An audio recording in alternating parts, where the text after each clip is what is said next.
Интервю между Петър Дънов, учителя, и министър-председателя Александър Стамболийски.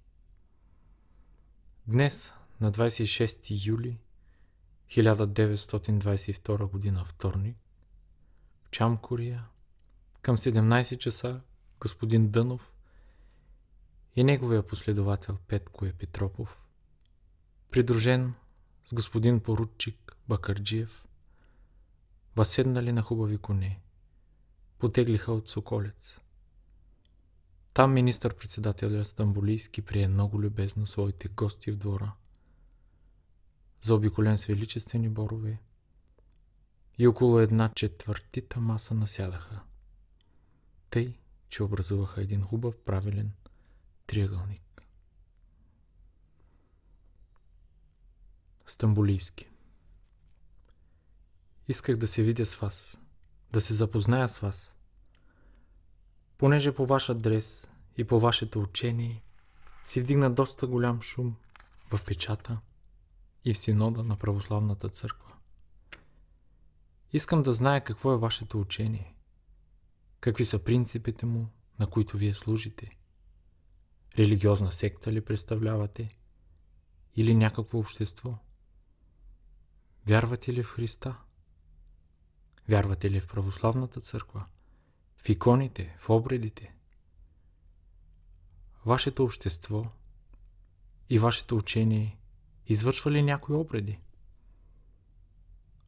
Обществото от колко членове се състои?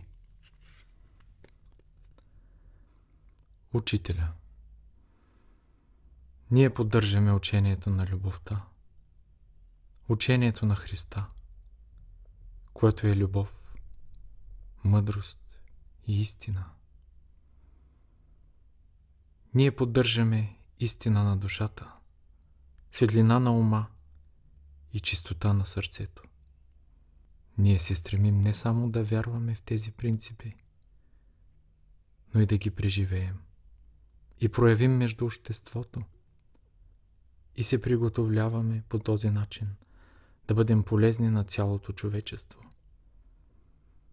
Ние нямаме нищо против православната църква, но нейните служители са се отклонили от призванието и служат на тъмната ложа, която ги управлява, и така заблуждават целия български народ, като служението са го обърнали на търговия. Стамболийски. Тъй е. Няма свещеници, които по призвание да са се посветили на длъжността си, а просто по кариера, да осигурят положението си. И сега те искат и вас, и нас да отклонят от църквата. Но аз го зная. Когато в една страна се явят много грешни хора, те хвърлят греховете си на чистите хора. Учителя. Нашето общество в началото започна да работи с църквата, за да повдигне духа на църквата.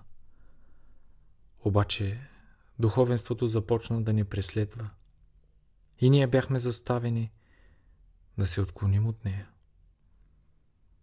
Като видяхме, че те не се съгласиха с нас да служат и възприемат великите Божи принципи, проповядвани от Спасителя Христа и неговите ученици.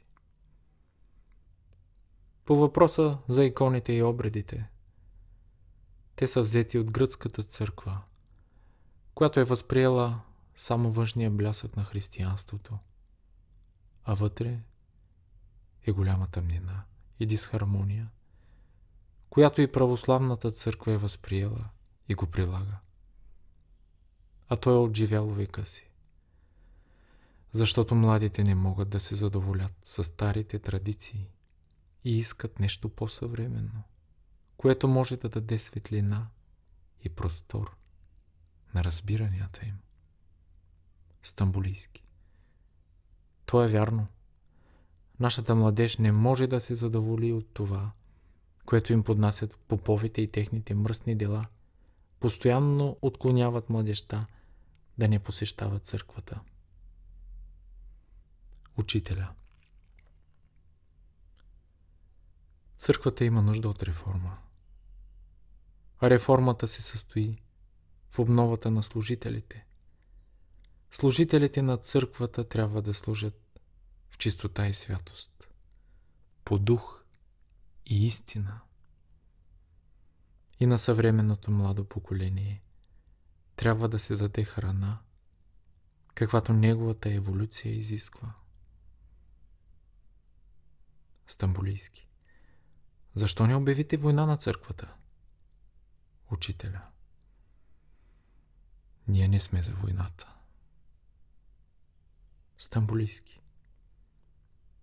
Обвиняват ви, че излизате да посрещате изгрева на слънцето и че се кланяте на него.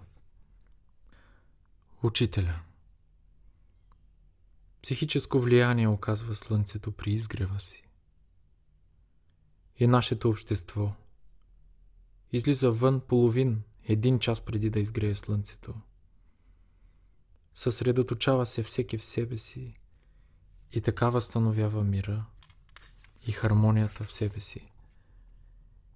И използва лъчите при пукването на зората, които действат животворно, ободрително и освежително. При изгрева на слънцето има една мека светлина, която разширява ума и сърцето.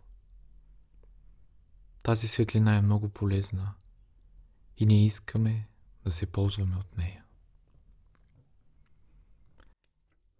Чухте интервю между Петър Дънов, учителя, и министър-председателя Александър Стамболийски, състояло се 26 юли 22 година, вторник.